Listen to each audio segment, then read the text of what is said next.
Dr. Goffi, it's a real pleasure to welcome you today. Thank you for joining us.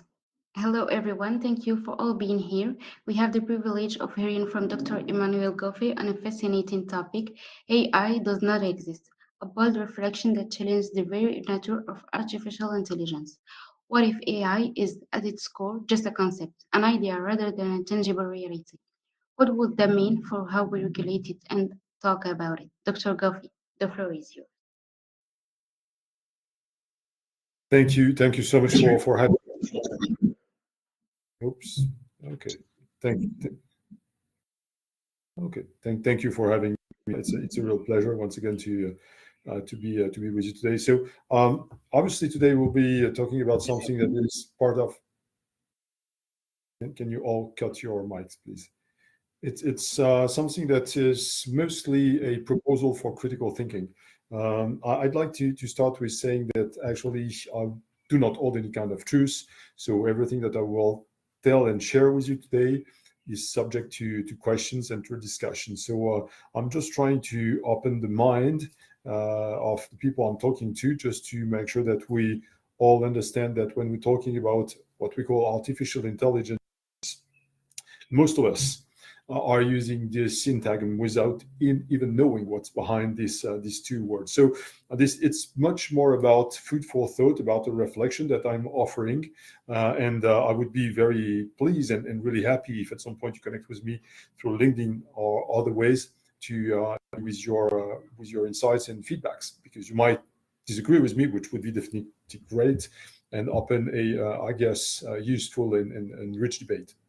So let's start with a short introduction, which is basically about some kind of observation that I've made through my own experience. So obviously it's limited. It's my own experience, my personal experience. I've had hundreds of exchanges with lots of people all around the world.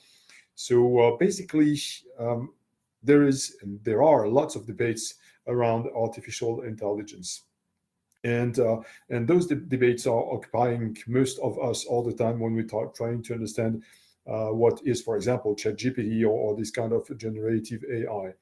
The big problem that we have is that I've been working for years now in this domain, and I can tell you that for years I've heard times and again the very same questions with the very same kind of answers, trying to deal with artificial intelligence, to regulate artificial intelligence, to make sure that artificial intelligence does not harm people, that it is created for the benefit of the people. So this kind of really big discussion that you certainly all know about. I've heard that many times and again. Once again, I'm lucky enough to give talks around the world, many talks each year, and I can tell you that this discussion is always the same. So it's obviously kind of problematic here. We also, what I've also observed is the multiplication of players in the field of artificial intelligence, and especially in my field, which is artificial intelligence ethics. Lots of people are just entering the field of ethics without being ethicists at all, and entering the field of artificial intelligence without really knowing what they're talking about, right? And it's important to keep that in mind, because all those people, they're bringing some kind of noise. I will go later. So they're bringing a lot of noise and a lot of opinions that are not really grounded on solid knowledge, and that obviously makes us, when we're listening to them, a bit confused about that. Multiplication of players, multiplication of norms of all sorts, that might be guidelines, that charters, that might be a regulation or whatever, coming from multiplication of what we call norm entrepreneurs, which are people that are promoting their own interests through norms. That might be public or private organization, that might be national or international organization, that might even be individuals that are just trying to set norms and rules, or to influence norms and rules in order to promote their own interest. So this multiplication of roles, of players, of norms entrepreneurs is bringing once again this kind of really noisy and really blurred environment, in which it is really difficult to pick what is right and what is wrong first, what is of interest and what is not. And basically, most of us, when we're listening or when we're reading something about artificial intelligence, we tend to buy it, to take it for granted. We tend to think that we are provided with information. So I would here just provide you with this idea, which is each time you're listening to someone, included, talking about artificial intelligence, do not take it for information, take it for data. And then you will have to use the data that you have in your own brain and make your own inferences to make your own conviction. Because if you just take things for granted, then you will just repeat them without any kind of critical thinking behind that, which might be a problem at some point. So with all those norms, we get an incredible number of principles. Really, if you look at all that has been issued so far, we have hundreds, if not thousands of principles. And I tend to say that when everything is a principle, nothing is a principle. We get a lot of principles, we get a lot of values, a lot of ideas. This is a really big problem because most organizations, public and private, they don't even know where to go and what to use and how to translate those principles into their everyday activities. And sometimes they're just lost within all these regulation and all those principles that have been set by all those norm entrepreneurs, promoted by all those players. So the concern that we have today is how can we imagine that we can deal with an object that we are not even able to define because of this noise, because of all those people that are talking about artificial intelligence without knowing what it means. And hence the question comes, which is, why can't we deal with AI effectively? I'm certainly that you've experienced that. You have so many people around you asking, oh, how can we regulate artificial intelligence? I've been asked that times and again. How can we govern artificial intelligence? And I usually say, I don't know, because there is no such thing as artificial intelligence. That does not exist. What kind of products and what kind of algorithm, what kind of program, what kind of platform are you trying to regulate? We might answer this kind of question, but trying to deal with artificial intelligence as if it was a unique and real object is really problematic because we're wasting time. So let me go with this proposal, which is, let's start with the idea that artificial intelligence does not exist. You might agree or disagree. That's not a problem, but just imagine that it does not exist. I have two premises to offer you to start that point and just to ground my reflection. The first one comes from René Descartes. You certainly know him, a philosopher, with this sentence that you certainly all know, which is, I'm thinking, therefore I am, cogito ergo sum, which means that because I'm thinking, the only thing that I'm sure of is that I exist. And based on that, the idea for Descartes is to consider that actually our senses are deceitful, reason is uncertain, and life is a dream. What does that mean? That means that basically the way we feel things through our senses is subject to interpretation. And sometimes you know that, sometimes you're looking at something, you believe that you're seeing something, and you at some point discover that actually that was something totally different. You tend to read something and you do not read it correctly just because your brain has been misled, has been cheated on. And sometimes your senses are actually deceitful in many, many, many ways. When we are interpreting what we are sensing, our reason sometimes is also uncertain because we are not always subject to reason. We also are subject to emotions, right? So we cannot believe firmly in our reason. We cannot believe firmly in our senses. And this idea that life is a dream goes to what we'll call the hyperbolic doubt, which is at some point maybe we'll live in a dream without knowing that we're dreaming, based on the fact that to Descartes, when we are actually dreaming, we don't know that we're dreaming. We are not able to feel like we're dreaming. There is no thing that will tell you, okay, you are actually in a dream. You believe that you're in the reality. So based on that, let's imagine that everything we sense, everything we believe might not be real. And then we have to maybe get rid of all that things, which is the idea of the tabula rasa, which is the blank slate. We have to deconstruct everything that we believe in, everything that we think are real, to go to the ground and to see how this construction has been made of. It's not something that has been created by Descartes.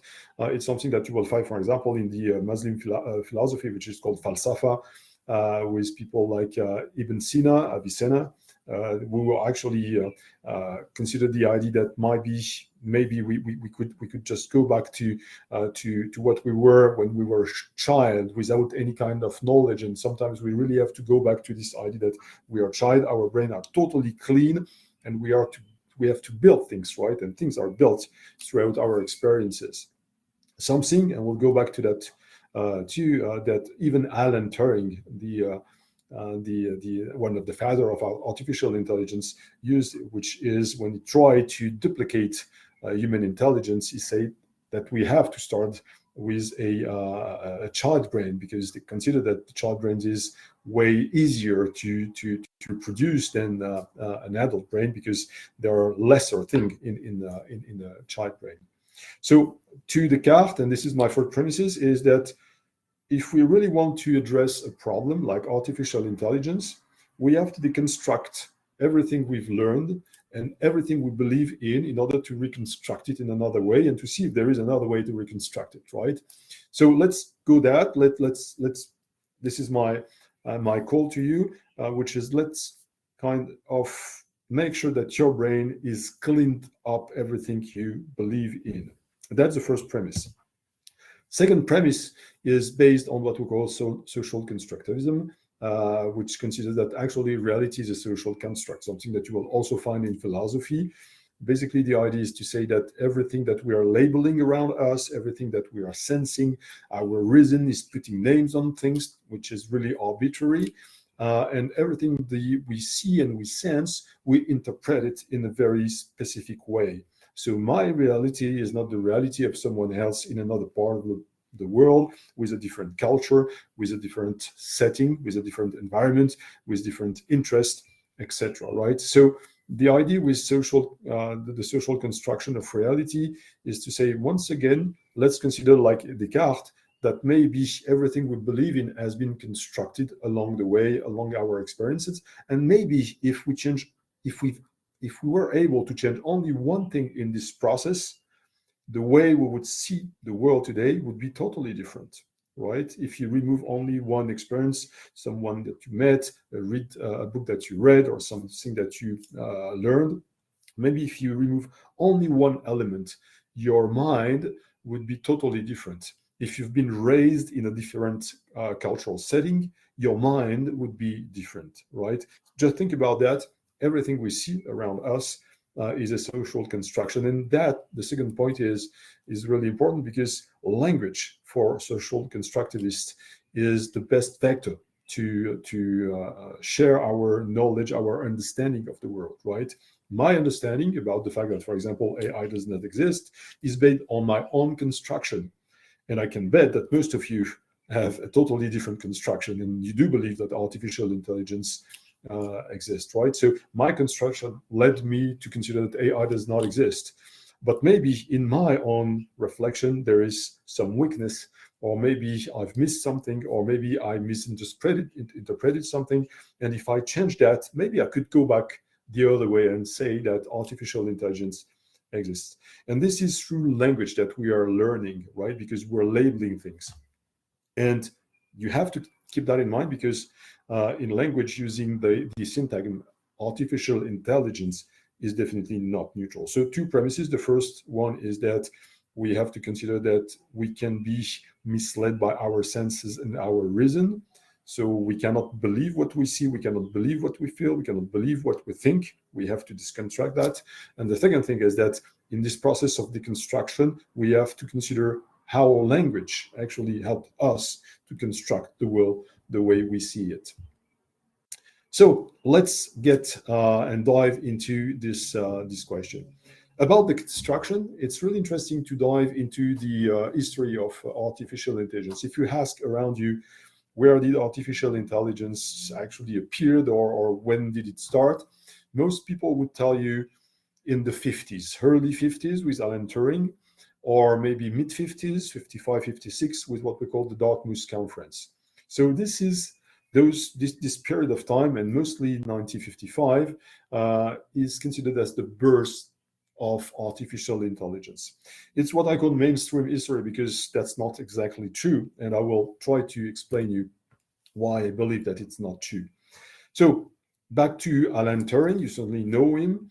In 1951, he started working on what he called actually thinking machines. That was not artificial intelligence at all at that time, but it was feeling like maybe some machines might be able to think like human beings, right?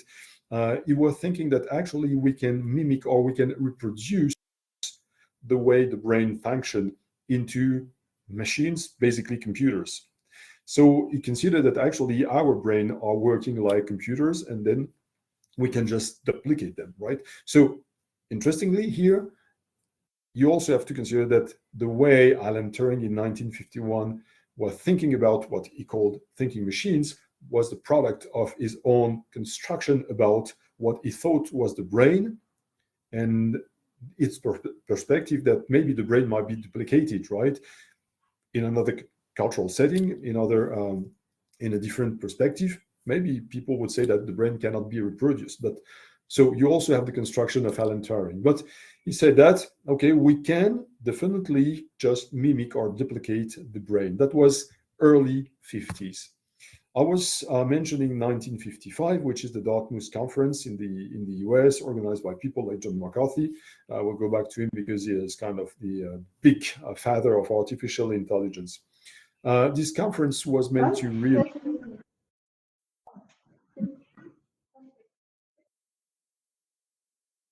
the conference was meant to reunite the most clever, the biggest minds of the time working on intelligent machines.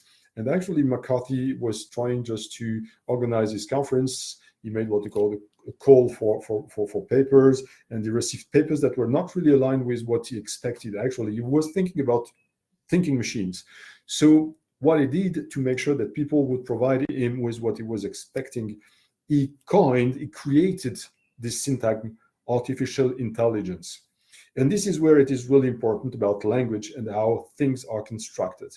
Let's imagine once again that John McCarthy would have not called that artificial intelligence, but basically probabilistic systems. I would bet, and it's easy to make this kind of bet, I would bet that would not be wondering if probabilistic algorithms might threaten humanity. So I would bet that we might have totally different thinking about what might be this technology that might be exactly the same because it's what it is about.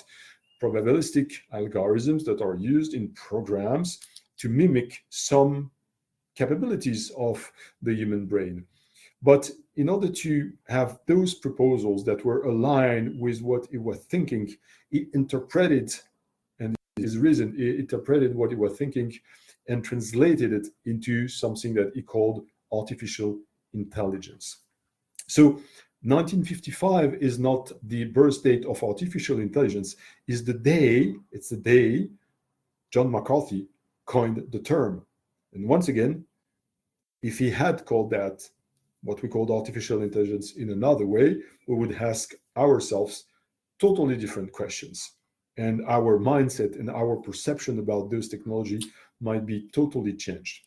Something interesting in the call for paper from the Dartmouth conference, in the proposal for the Dartmouth conference, is what has been underlined here, which is they considered all those thinkers and McCarthy first, they considered that actually every aspect of learning or any other feature of intelligence can, in principle, be so precisely described that a machine can be made to simulate. And here, obviously, it certainly rings a bell. It is totally related to what Turing was saying. We can duplicate the mind. We can replicate what's in the brain, right? We can duplicate the brain. So this is also something, if you remove this idea and you consider, for example, the brain cannot be reproduced by machines, then everything collapses and there is no such thing as artificial intelligence. But here, once again, it's not the birth date, it's just the day, the year, more precisely, 1955, where McCarthy created the syntagm, right? He used those words, what he has in his mind, in his reason, that might be obviously deceitful if we go back to Descartes. But it is not something that is descriptive. Actually, McCarthy was not just describing something that existed. Like, okay, you're discovering, let's say, a chair, table somewhere, and say, oh, this is a chair. I discovered a chair. I discovered a table. He was just translating something in his mind. But before that, there were lots of things that existed, right? That you can see, obviously, here on the screen. So we can say 1955, but I would disagree on that, because you get a lot of people that were already working on what will become later what McCarthy called artificial intelligence, right? Neuron programs, or maybe natural language program. So you can see some dates on the screen, and maybe you can just go back, because without all those steps that have actually came before 1955, we would not have been asking ourselves, oh, let's talk about artificial intelligence, right? So artificial intelligence was already there at some point, even before the 50s, through the work of lots of people like Babbage and others that were already working on some pieces of what will become artificial intelligence. Even before that, you have the things that have been made by Alan Turing in the 50s, obviously, but you also have what we call the Pascaline, and I will go back to that, by Blaise Pascal. Okay, just a point before I go to the Pascaline and Blaise Pascal. Here I have added a book, and this book is really important, right? I will explain you why this book is really essential, because it's part of the construction of what we call artificial intelligence. So if we look back into the history of artificial intelligence, what we can see is that it existed. What we call artificial intelligence existed before 1955. It existed. I mean, the basics existed. AI did not exist at that time, and then someone put a name on what was here, algorithms and programs and these kind of things. McCarthy coined that, which is artificial intelligence. But 1955 is only the time where the name has been given to other things. We can even go further back into history, to the longest history, right? Which is, for example, this idea by Julien Offray de la Métrie, who was actually considered man is a machine. It's this idea that our human beings, basically are made of a body and the brain, right? And the body can be mimicked through technologies, can be an automaton, and the brain can be also duplicated, right? So this is the kind of basics on which has been created this idea that human beings are made of two things, and that those two parts, the material part and the immaterial part, can be duplicated, which is exactly what actually McCarthy and his fellows considered when they started working on the Atmos conference. If you consider that a human being is made of something else, or maybe it's not made of a brain and the body, that both things are totally related, so that you cannot just split them. If you consider that you cannot mimic the brain, then there is no such thing of artificial intelligence, right? Before that, you certainly heard about Gottfried Leibniz, who worked on the binary arithmetic, right? And you know that when we're talking about artificial intelligence, we're talking about electronic and usually on binary system, which is 1 and 0, on and off, right? Which make us able to create systems that will switch on and 0, 1 on and off, 1 and 0, in order to obtain a specific result. Without this binary arithmetic created by Leibniz, no artificial intelligence. Even Thomas Hobbes, who is a political philosopher, in his Leviathan, a big book that he wrote, maybe you've heard about him, actually considered that human beings are like horse. They can be artificial, that we can create an artificial animal, which is also a construction based on his own beliefs. I've talked about the Pascaline, which is the very first calculator created by Blaise Pascal. Without the first calculator, without this idea of splitting human beings into two parts, without binary arithmetic, there is no such thing of artificial intelligence.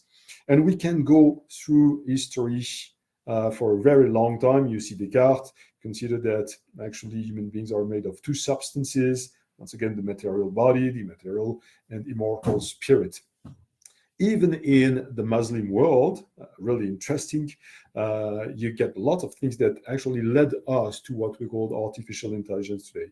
People like Quarsimi actually gave his name to algorithms, right? He created this idea of algorithm. Before him, Aristotle, 4th century before current era, that created what we call the syllogistic system, two premises and a solution, right? And explanation. Everything that you have here has led to the coining by McCarthy of this syntagm artificial intelligence, meaning that the very idea of artificial intelligence existed even in the Brahmanic uh, wisdom, right? About the Brahman and the Atman, which is basically the white soul of the world and the soul that is encapsulated in the human body. I don't want to dive too deep into that, but I just want to show you that people are saying artificial intelligence was born in 1955. It's totally untrue. It's a social construction, right? Because just McCarthy used this syntagm in 1955. But there was something that was already there a long time ago. I've talked about, I mentioned actually the book, a specific book in 1913. Um, it has been offered it has been offered to Alan Turing in 1921. He was 10, and he read this book, which is a book written by a physicist who tried to make accessible knowledge, scientific knowledge to kids, right? Which is called the natural wonders every child should know, right? And it's really interesting because one chapter of this book is actually meant to compare human beings to machines and the body to machine, right?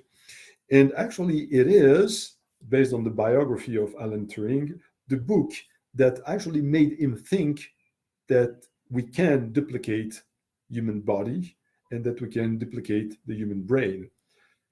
We can bet, not, but that's I think a totally reasonable bet to that if Alan Turing would have not read this book, maybe he would never have thought about mimicking the human brain and having this idea that we can duplicate the human brain. So just to show you how sometimes reading a book, listening to someone, discovering something will totally change your mind and direct you in a direction that might be totally different if you would not read or listen or learn a specific thing. So this book was really important in the way actually Alan Turing constructed his own perspective on what a human being is made of and the fact that we can duplicate it, right?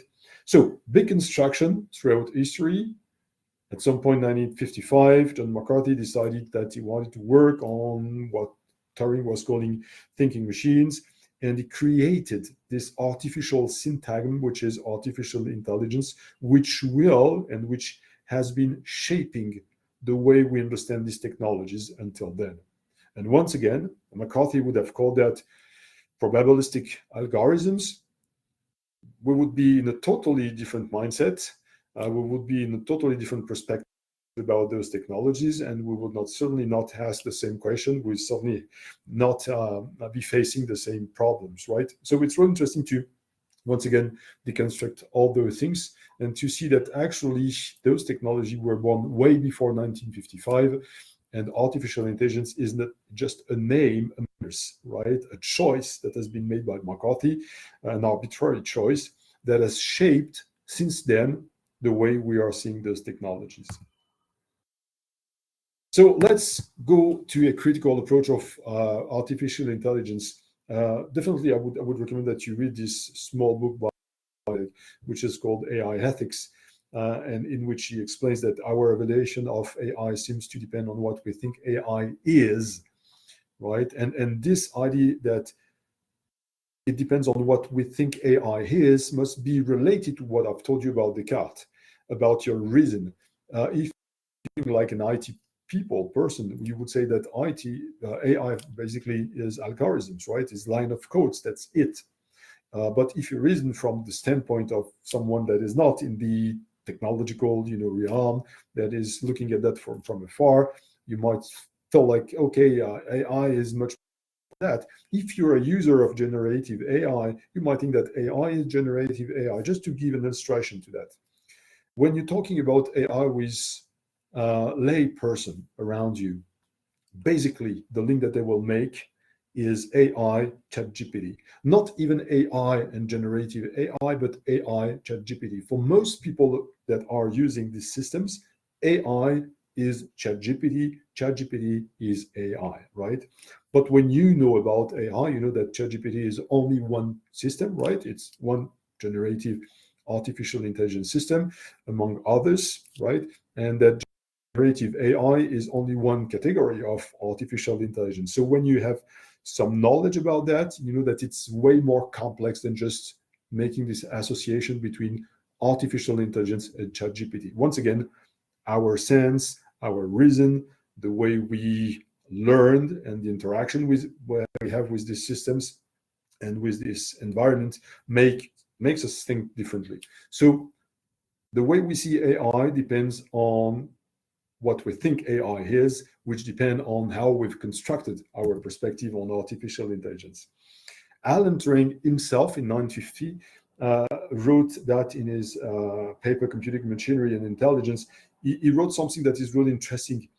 He said, and you can read it, I believe that at the end of the century, the use of words and general educated opinion will have altered so much that one will be able to speak of machines thinking without expecting to be contradicted. The point is that he already considered in the 50s, very early 50s, that actually at some point no one would even question the relevance or the legitimacy of this idea of thinking machines, right? Which is exactly the same for artificial intelligence. He was totally aware that this syntagm, because thinking machines is a syntagm, is made of two words, would be so internalized that it will no longer be questioned. And actually, what we are doing here is we are questioning it, right? We are doing totally the contrary. We're just trying to say, okay, maybe we have to step back from that. So words are really important. I don't want to dive into linguistic or into analytical philosophy, but you have to keep in mind that when I'm saying artificial intelligence to each of you or to an audience, we are all using artificial intelligence. If I put that on screen, we are all reading, when you speak in English, obviously artificial intelligence. But each one of us will put behind this syntagm something different, something that might be close to each other or something that might be really, really, really way afar from each other, right? So it's something that has been actually first studied by the Stoician, the 3rd century before current era, that has been also worked on by Ferdinand de Saussure in linguistics, and also by even psychologists and sociologists, which is the idea that behind each sound image, which is called the signifier, there is a concept, and each of us actually can read exactly or listen to the same signifier, but will put behind it a different concept, a different signified. So the point is that when I'm saying artificial intelligence, if I would be able to ask you to write a definition, there are chances that the definition might be totally different. But we would be using the same syntagm, which is artificial intelligence. Same thing with ethics, but we will not dive into that. So keep in mind that each time someone is talking about artificial intelligence, maybe the concept that is in the mind of the person that is talking is not the same concept as yours. The word might be the same, the concept might be totally different. So we are creating this idea that artificial intelligence is a single object, that it exists, and we take it for granted because we do not question ourselves. We do not even question the very existence of artificial intelligence. We do not question our understanding of what artificial intelligence is, and that contributes to creating the reality, or more exactly the feeling of the reality of AI, because we're not questioning ourselves, because we're not questioning the vocabulary. I've mentioned the social constructivist perspective. You have some very interesting book that you might read if you're interested in that. Is Berger and Luckman work, a book called The Social Construction of Reality, in which what they say, basically what they explain us, is that we are looking at the world around, we are trying to make sense of the world, right? We try to externalize what we are feeling. Once again, keep in mind that our senses can be deceitful. We're trying to make sense of all that. We objectify the world, we put labels on them, we name things, we categorize things, right? And then we internalize that as if it was the reality. And we forget that everything is about arbitrary choices. Right, just before this presentation, I was part of a research group, and we are working on the relation between citizenship and the digital. And it's something that I've raised because all of us in the group of researchers, we are so influenced by our environment, the studies that we've done, the work that we are currently doing today, the subject that we are addressing. We are so encapsulated into that we are actually objectifying the world in a very specific way. We are labeling things in a very specific way. And sometimes we lose sight of the fact that everything has been created. And sometimes we lose sight that maybe if you just step back and you open your chakra, if I may say so, if you open your mind, you can see that maybe you are stuck into your own objectivation.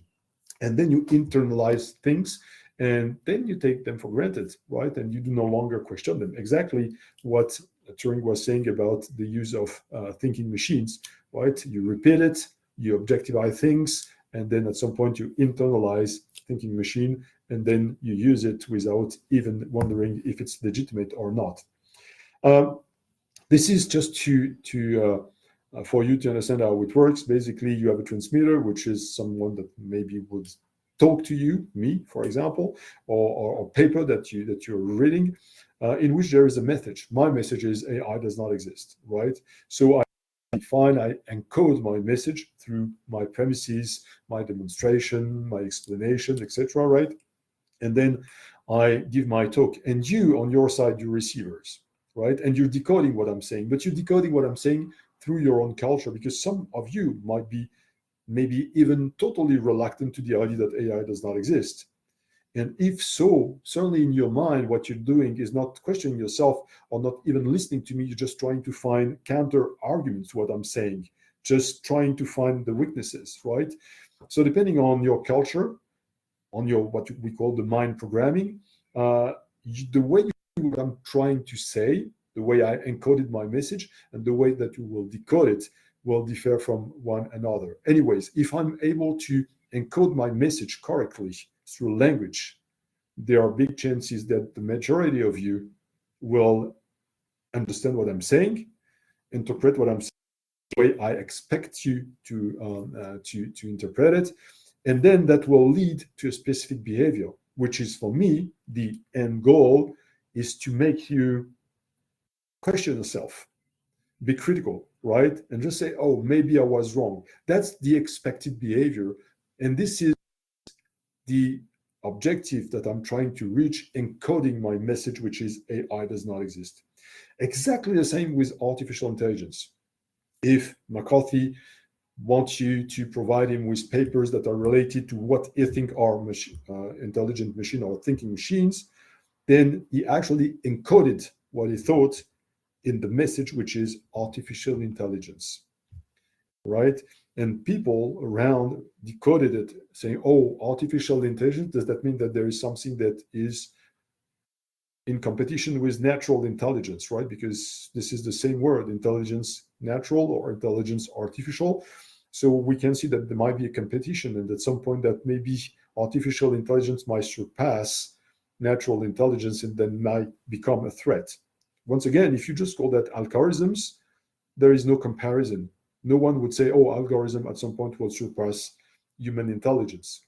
You might say that, for example, the calculator calculates quite more rapidly than a human being. That's right. But you do not fear that your calculator at some point will turn against you, right, and threaten humanity. So the fact that he encoded the message that he had in his brain, in his mind, which was a construction, AI had a specific influence on how people received it. It's what we call speech act.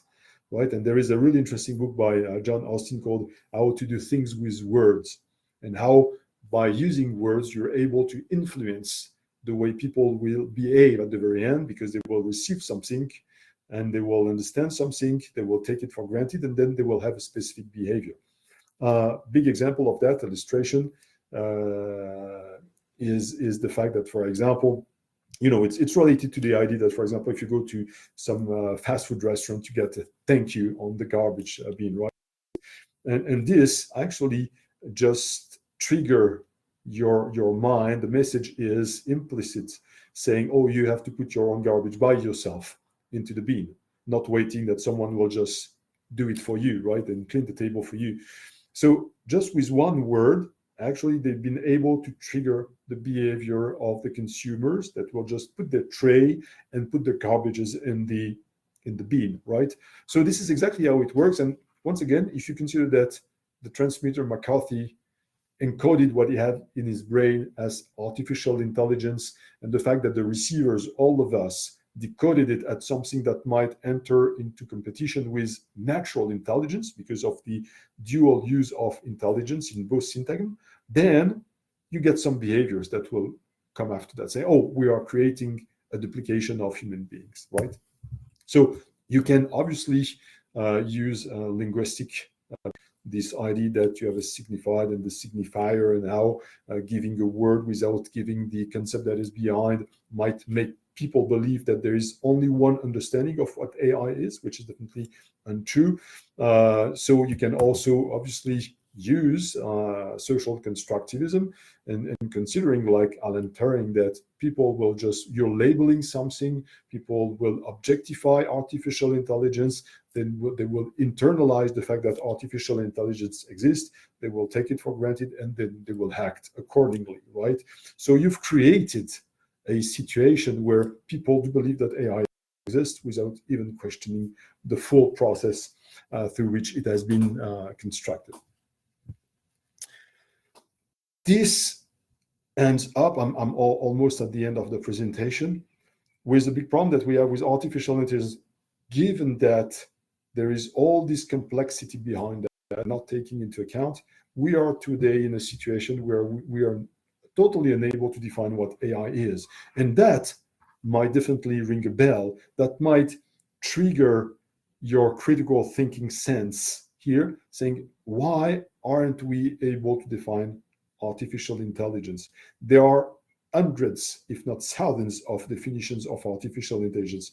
A study in 1983 showed already at that time 143 definitions, right? I'm myself trying to make a list of all those definitions in the three languages that I'm able, French, English, and Italian, and I'm just trying to find other definition in other languages. I'm already at more than 100 definitions, which is crazy. Some of them are quite close, I must accept that. Most of them are totally different, totally different.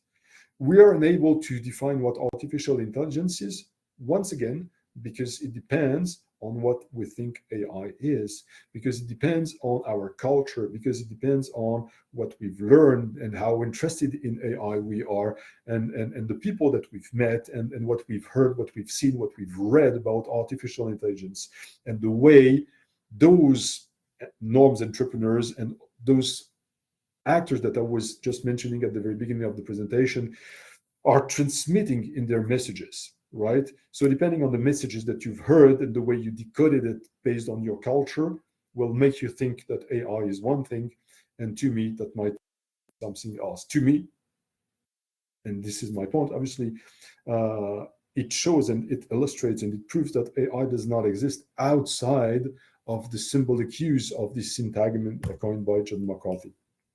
As a really interesting illustration, I've looked at many definitions, and that's really funny here, I feel, which is the OECD's definition, right? So if you, I'll invite you, if you read French and English, to go to the OECD definition to see what AI is. So you see, this is the definition of artificial intelligence, an AI system, which, by the way, is not the definition of artificial intelligence. It's the definition of artificial intelligence system, which is different. Anyway, The point is that to say that AI system is a machine-based system that, for example, or for explicit, or implicit objectives infers from the input, etc. You can read it, right? So just look at the definition quite rapidly and look, if you speak French, what the French definition looks like. The very same website, the OECD, you have two different definitions in two different languages, right? And I can tell you that there are two different definitions. So even for one organization, which is the OECD, it's unclear to them what AI is. And if you look at definitions provided by big tech industries, if you look at definitions provided by academics, if you look at definitions provided by international organizations, if you look at definitions even provided by national entities, like look at the French ministries or the Kingdom of Morocco's ministries, you will find even within your own country, you will find different definitions depending on who wrote them, for what purpose, to send what kind of message, to trigger what kind of behaviors, right? If I'm a big tech company, I will certainly provide you with a message that is a reassuring message, right? That will build trust and make you confident that you can use and buy my technologies. If I'm an NGO concerned about the impact on environment or discrimination or human rights, with artificial intelligence, my message and my definition might be totally different, because I do not want to trigger you and to make you behave the same way as the big tech companies. So the definition is also highly biased, because the people that are writing the definition, they have their own understanding of what AI is, and they have their own, I would say, agenda about what they expect, right? And exactly back once again to McCarthy, when he coined the term, when he called those algorithms artificial intelligence, his point was specifically to make sure that people who would contribute to the Dartmouth conference understood what he meant by artificial intelligence and what he was looking for. But once again, you change the name, you change the proposals, you change the discussion, you change the whole world, you change the reality. Let's finish on this point. So you might say, okay, what's the point with all that, right? Because we're talking about AI after all, right? Lots of people are making money out of AI, myself included, which is great. Yes, but at the same time, what I would say and what I'm saying to companies and to people when I'm teaching, I'm telling them, okay, just try to use your brain. Do not buy things just because you've been told that AI exists. Exist, right?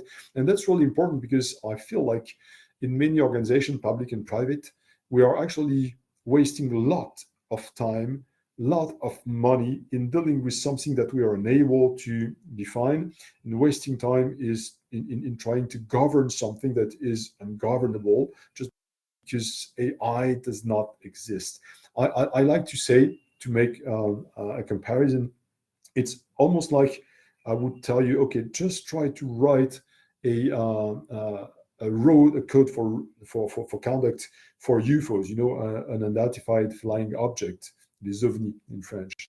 If you don't know if it exists, if you don't know who is flying them, for what purposes, what speed they might even fly, where do they start and where do they go, you cannot regulate the use of UFOs. So the problem that we have, for example, with governance, and this is where, considering that AI does not exist, might be of importance, that lots of people, hundreds, thousands of people, are wasting time and money to try to govern an object that does not exist, right? And that we are not able to define just because it does not exist, and because it's so subjective, because it depends so highly on our own construction, that it's impossible to know what AI is, once again, just because it does not exist.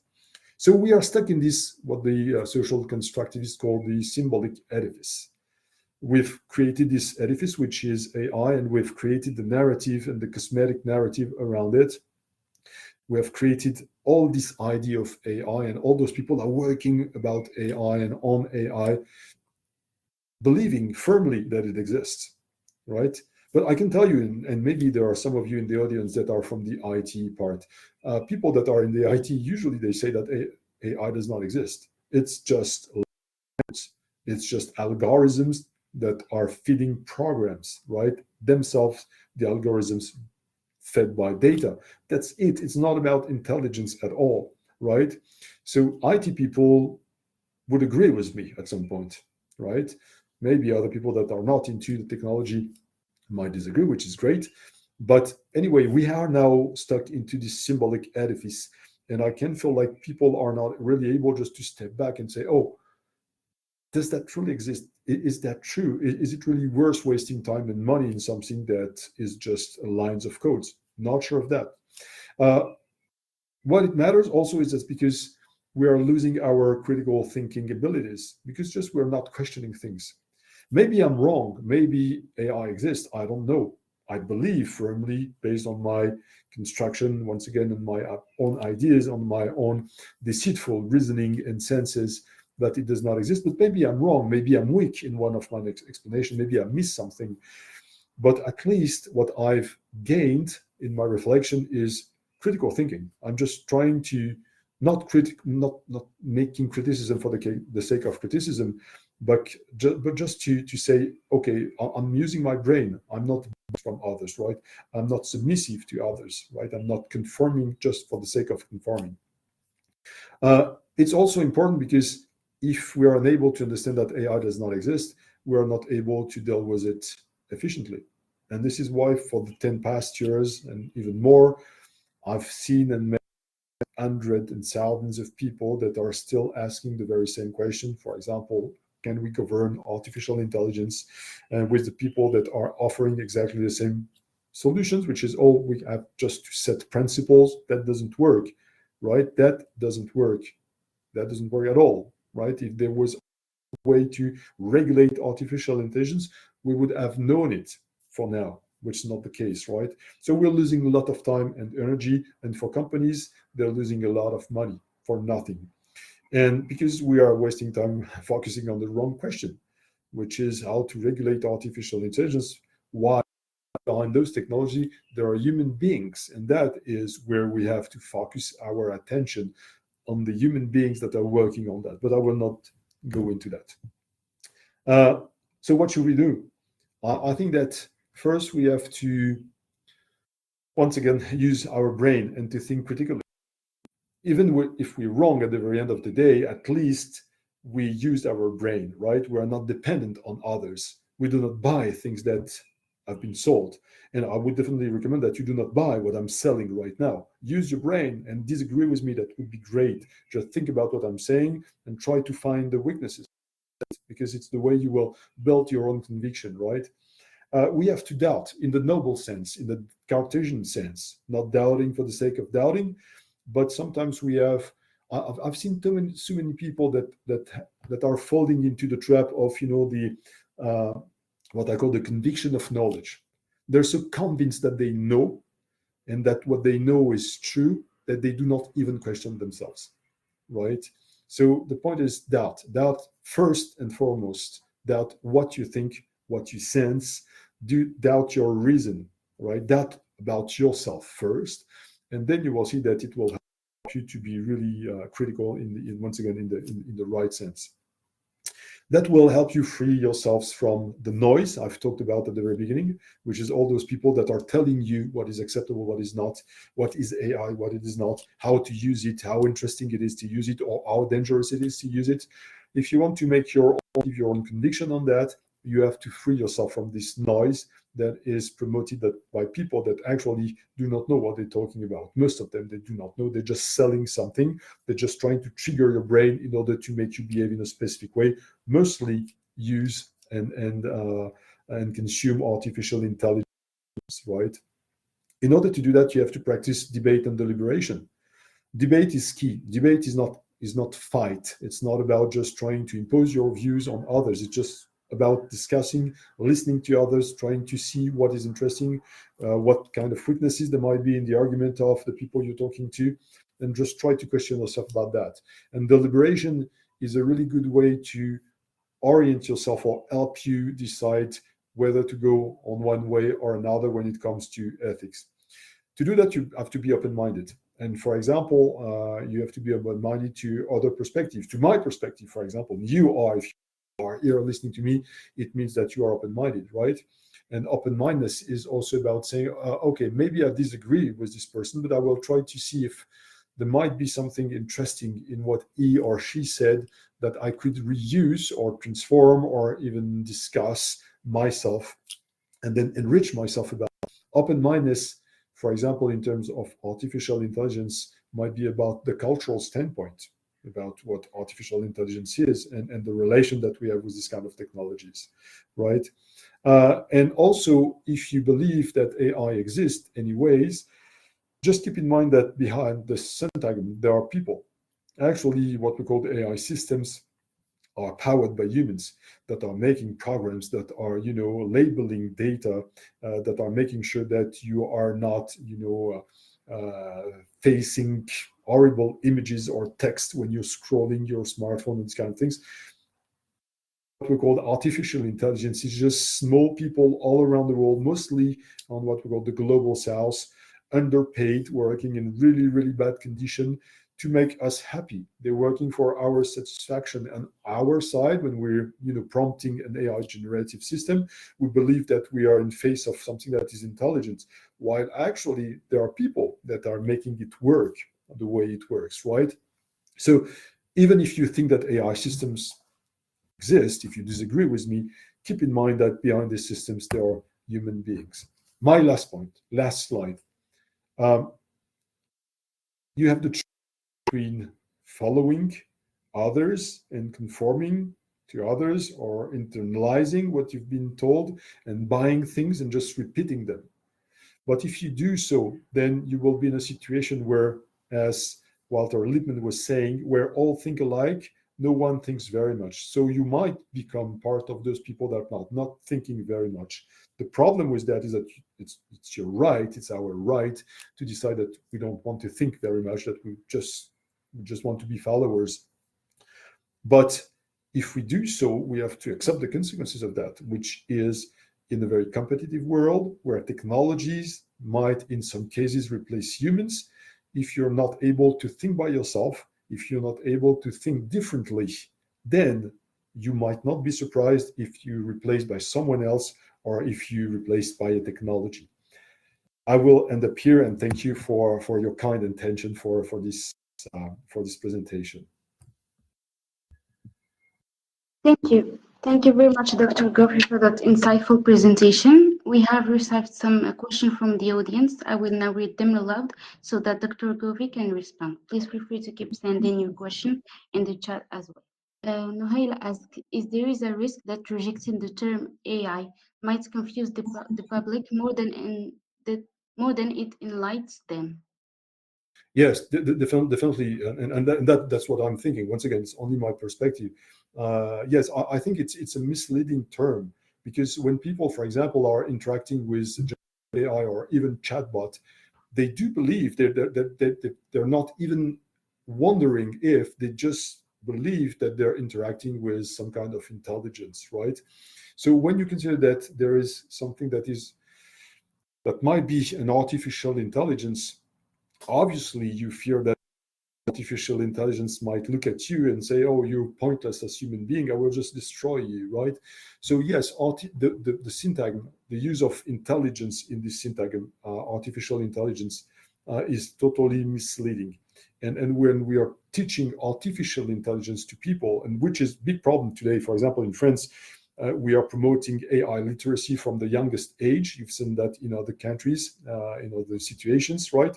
They're trying to teach AI to the youngest people. What you're doing, you're shaping their mind in a specific way to make sure that they will adopt specific behaviors toward those technologies, right?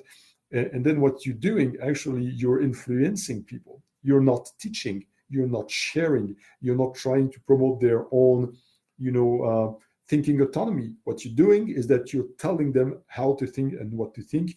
You imprison them into this, once again, symbolic edifice, which is artificial intelligence.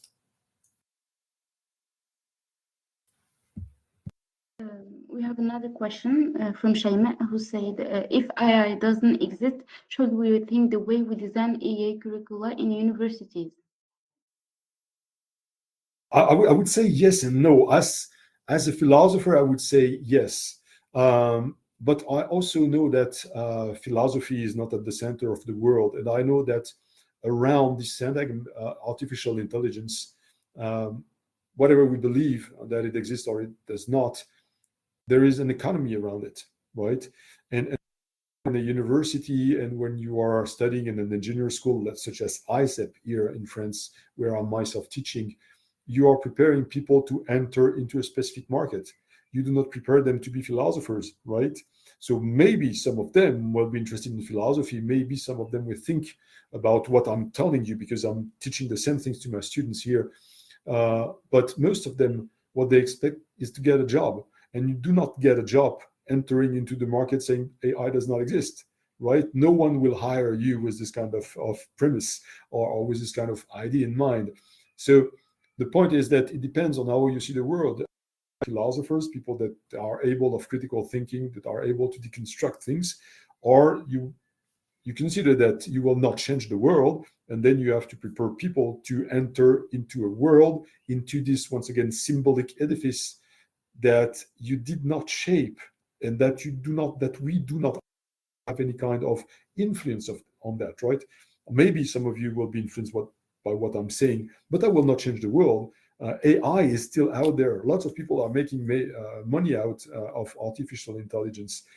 So if I want to make sure that the people that I'm training that are entering in a specific school will leave from this training and all that, I cannot actually just tell them that AI does not exist. I'm doing that here at ICEP because at ICEP we have a very specific perspective on that. We want deeply our students to develop their critical thinking abilities because it's a soft skill first that is really important in companies and in the industry, and also because it makes them, I would say, citizens that are aware of the world around. So people that are able to use the method of critical thinking, that are able to step back from what they've been told, that are able to see things from their own perspective. But it's a stance that is very unique to our school. But at the same time, they have courses about artificial intelligence on the other end, because once again, at the end of their curriculum, they will enter into a market where AI is.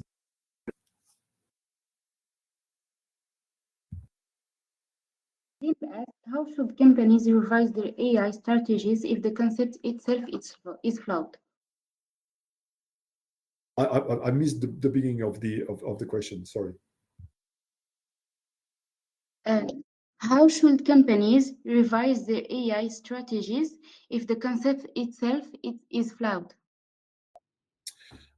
Yes, at the margin, I would say that companies are not changing their mind totally, right? But when for example I'm doing myself consulting with companies and I explain them that behind this phrase, which is AI, there is a different reality. At some point, they are able to understand that, oh, okay, they were asking themselves the wrong questions. So if you ask yourself the wrong questions, you will certainly end up with the wrong solutions, right? But if at some point you understand that AI is and programs and algorithms that are powered by humans, then you can see the roots of the potential problems and you can address them once one after the other, right? Instead of just trying to deal with artificial intelligence without knowing what it is, without a clear definition, with hundreds and thousands of principles, with hundreds of people telling you to go this way or that way. So yes, at some point I've seen that people changing their mind about, oh, okay, maybe we were on the wrong path, and if we want to set the correct strategy, if we want to avoid wasting money and time, maybe we have to think differently. And once what I was saying during my presentation is that quite often the IT people are on my side just to say, okay, let's think about AI for what it is, basically algorithms that are feeding programs. Okay, another question from Rita, who asked, how should educators explain to students that AI doesn't exist while still teaching them how to work with data-driven technologies? That's a really good question. The point is, when you teach, when for example, I'm giving this lecture, or when I'm teaching to my own students the very same thing, which is AI does not exist, my point is not to convince them that it does not exist. My point is to offer them a different way of thinking about AI. And why is it important? Because when they will enter the market, they will take responsibilities. Maybe they will be programmers, they will work on AI system, I don't know, right? But if they do so, they will have a responsibility on the consequences of, on the impact of what they contributed to, right? And if they want to take the full responsibility, they have to make it being aware of what they're doing. If they just believe that AI is an intelligence that you can use to make codes and to product, for example, or to generate images, or to make calculus or these kind of things, or predictions, if they think that it's kind of magic, what they lose is the tragic. I used to say, behind the magic of artificial intelligence, so-called artificial intelligence, there is the tragic of humanity. Telling you, each time you are prompting, because most of the people, as I was also mentioning, are using generative AI, each time you're prompting, even for fun, you are impacting hundreds, if not thousands, of people all around the world. And when I'm saying impacting, you're impacting them in a really wrong way. You're arming them, right? So you can make students understand what's behind this syntagm, and make them understand what is their responsibility when they're using for, let's say leisure purposes, this kind of system, or for asking totally dumb questions, uh, that actually it's not magic, it's not intelligence, it's people that are suffering, labeling data and making sure, once again, because they're controlling all the information that is put on the web, and you will definitely find horrible things, right? So they will remove that in order for us, when we're scrolling, once again, not to fall into those images or to read hate speeches or these kind of things. Those people, they're suffering PTSD, post-traumatic stress disorder. Some of them will, end up killing themselves. You get lots of things in the of kids, for example, in the Democratic Republic of Congo, that are excavating cobalt to make us, or to allow us to use computers, because cobalt is part of the construction of the batteries that are in our technological tools. So every time, and this is where saying that AI does not exist is important, just to explain students that there is a reality behind that, and that each time they're using these systems, they are impacting other people, right? So you make people suffer for your own satisfaction. So then it's up to them to make their decision about what they want to do. And my point is not to tell them you must not use those technologies, but my point is just to make them aware of their responsibilities. Guillaume asked, what language should policymakers adopt when drafting laws about so-called AI systems? How policymakers can make what, sorry? Yeah, what language should policymakers adopt when drafting laws about so-called AI systems? Really interesting question again. I, I would use my own experience, which is obviously unbiased in that, right? My own experience working in the military, in the communication, part of the military, the defense in France. I've been asked at some point to write what we called language elements about drones, trying to convince people, the French, that actually drones were not robots. And this is where communication is key. The way you will, and this is about rhetoric, that's nothing new, right? Something that can be traced back to ancient Greece, the creation of democracy, and the use of language and writing to convince people in politics, or even in justice. So it's not something new, right? The way you will shape your sentences, the words that you will use, will have an impact on how people will get them. You remember the images that I showed you about the transmitter, the message, and the decoder. The way you encode your message will have an impact on how people will decode it. The more precise you are in using specific words that will trigger a specific behavior, the more successful you will be. I used to give this really illustrative example. you know that during the COVID, and maybe that happened into your own countries, wherever you're from, but here in France, President Macron used the word war. He said many, many times, we are at war against the COVID, right? We know for sure, because I worked in this domain, that when you're using the word war in the mouth of the political leader of France, which is the president, it triggers people in the sense that everyone will reunite behind the president. Because when you are at war, that means that the nation is threatened. And if the nation is threatened, people will reunite, right? So when you're saying we are at war against the COVID, we were not at war. That's totally fake, right? That was not a war at all. But when he said and repeated that we were at war against the COVID, what he actually did and what was the object of communications behind that was to tell the constituencies, the people, and even people at the National Assembly, the Senate, the Parliament, just to say we cannot go against him, because if you go against him, you go against the interest of the nation, right?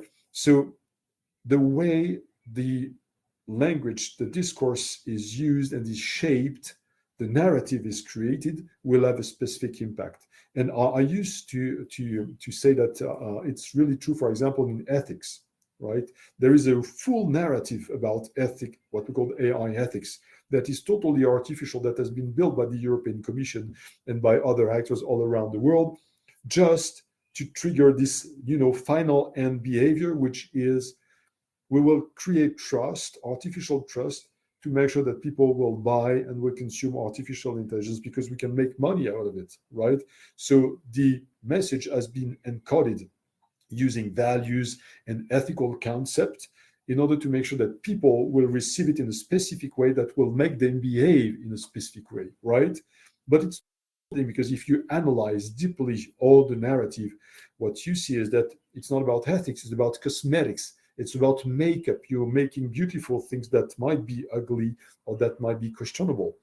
So the use of the words is made mostly not by politicians, but by people that are specialists in communication, right? It's like marketing, exactly the same thing as marketing. When you want to sell something, you really weigh all the words that you use, you shape the sentences in a specific way, you target a specific audience, you know what are the words that those people are able to understand and what those words will have as an impact. Things with word, once again, about John Austin, you know exactly that if you say thank you on the bin, people will stand up, take their tray, and put the garbage in the bin, right?